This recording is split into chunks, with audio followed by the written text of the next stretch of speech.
Salut, du coup, on se retrouve pour la troisième vidéo que je fais sur mon dernier projet, du coup pour la Game Jam 2020, 2026, la Game Jam 26 pour Gamecoder.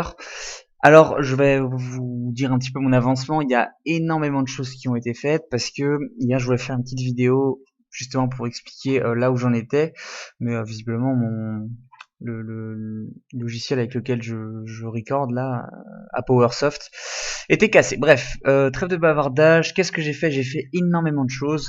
Je vais vous montrer déjà le projet en lui-même lorsque je lance. Alors, dans un premier temps, comme vous l'avez déjà vu, on peut placer ces espèces de bestioles. Donc on en a 8, on peut très bien le changer facilement. On peut pas les mettre les unes sur les autres, mais ça je crois que je l'avais déjà dit. Alors voilà, déjà première modification, ou du moins avancement, c'est-à-dire que j'ai un mode local et un mode IA. Donc là je suis en mode local, c'est celui qui est le plus abouti. Voilà. Hop, voilà les limites. Donc, je sais pas si c'était déjà, mais en tout cas maintenant le laser bouge. Il faut appuyer sur espace pour le déclencher. Je le déclenche. Et il y a plusieurs modifications comme vous avez pu le voir. C'est-à-dire que je peux lancer une boule dans la direction de mon laser. Euh, Quand celle-ci est en collision avec un sprite, avec une espèce d'image, celle-ci va disparaître. Vous pouvez également voir que lorsque je sors de la carte, la boule disparaît, et lorsque je tape mes sprites alliés, ces derniers ne disparaissent pas.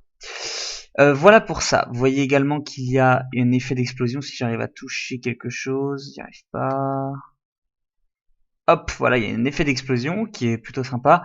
Je l'ai collé facilement, sans spécialement beaucoup de travail. Je l'ai codé ici. Et en fait, j'ai pas mis un système d'animation. Donc ma explosion est égale nil, on s'en fout. C'est ça. Je monte ma frame qui est ici. Où est-elle? Où est-elle? Où est-elle? Où est-elle? Voilà. Je monte la frame que j'ai indentée à 1.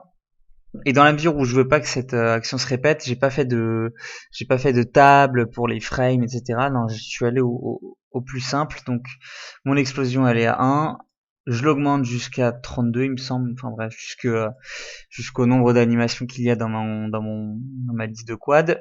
Et lorsqu'elle arrive à terme, eh bien, j'enlève l'explosion, elle devient nil. Donc du coup, elle ne rentrera plus ici, vous voyez. Euh, voilà pour ça. En fait, j'ai eu un peu de mal, je dois vous dire. J'arrivais pas à trouver un moyen simple, en fait, sans utiliser de grands moyens. Maintenant, c'est fait. Alors, dans l'update, il y a énormément de choses. Il y a énormément de, comment dire, de code. Et c'est pas forcément très lisible et surtout, c'est pas forcément la meilleure manière.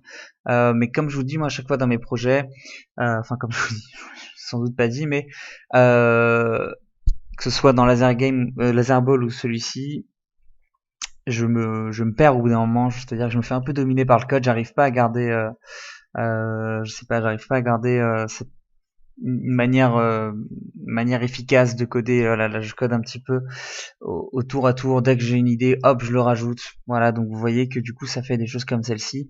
Euh, je je traite le pad 2, enfin le pad de droite d'un côté et le pad de gauche de l'autre, ce qui est pas, je pense, la meilleure idée. On aurait pu faire ça sous forme de fonction. Alors vous pouvez me dire, je peux effectivement le faire, afin de rendre ça plus lisible, mais c'est par question de, franchement, de flemme, hein, je vais pas vous mentir.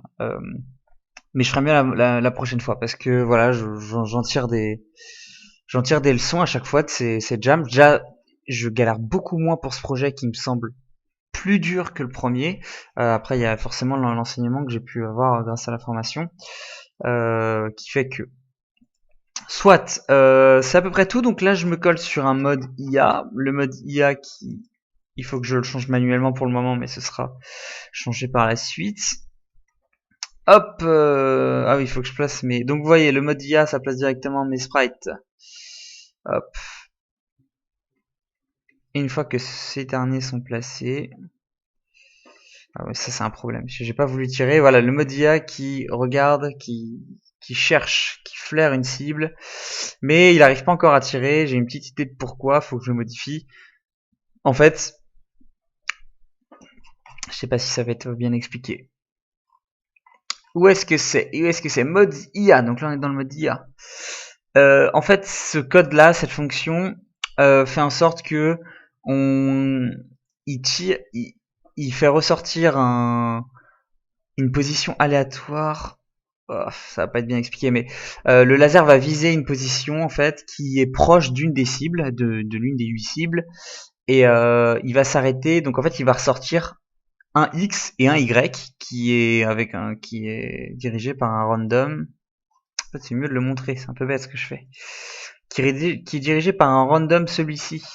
Shoot Y, donc c'est un shoot Y qui est entre target point, qui est entre du coup le personnage que mon laser cible est au-dessus et en dessous. Enfin bref, vous comprenez.